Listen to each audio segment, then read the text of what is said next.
So we now have a plethora of fresh details on the Galaxy Z Fold 5, Z Flip 5, and Tab S9 Ultra. Starting with the Galaxy Z Fold 5 and the color choices available. The Z Fold 5 will be available in 3 color options, according to display expert Ross Young: beige, black, and a pale blue color scheme. He also claims that there will be some custom hues available, as well as Samsung exclusive color choices available only on Samsung's website. He also unveiled the 5 hues of the Z Flip, which are beige, gray, light green, and light pink. Moving on, the South Korean newspaper ET News has published a story on the Z Fold 5's weight.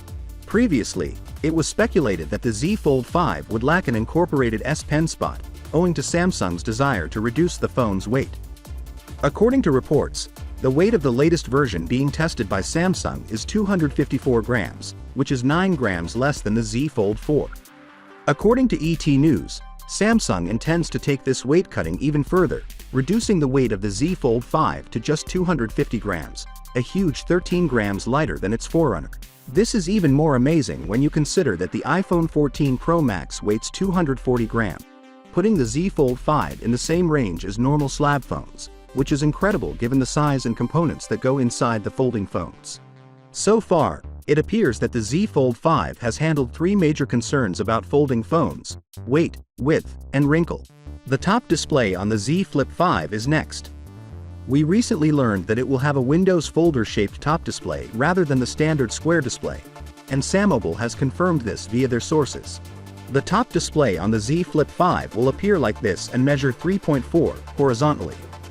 Ice Universe has unveiled the specs for the Galaxy Tab S9 Ultra, which will be released alongside the Z Fold 5. The tablet's measurements stay unchanged from last year, including the display size and resolution, battery size, and other features.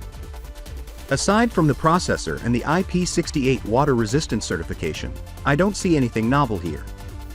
However, Ice Universe claims that Samsung has significantly enhanced the display this time around. According to him, it will have a 120% DCI-P3 display. Simply stated, DCI-P3 is a broader color standard than sRGB, as shown in the image, and the benefit of this over normal sRGB display is that it displays 25% more hues.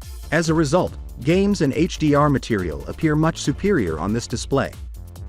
Finally, what are your thoughts about it? So with that being said, let me know your thought in the comment below, and if you are new here, please subscribe. Peace out.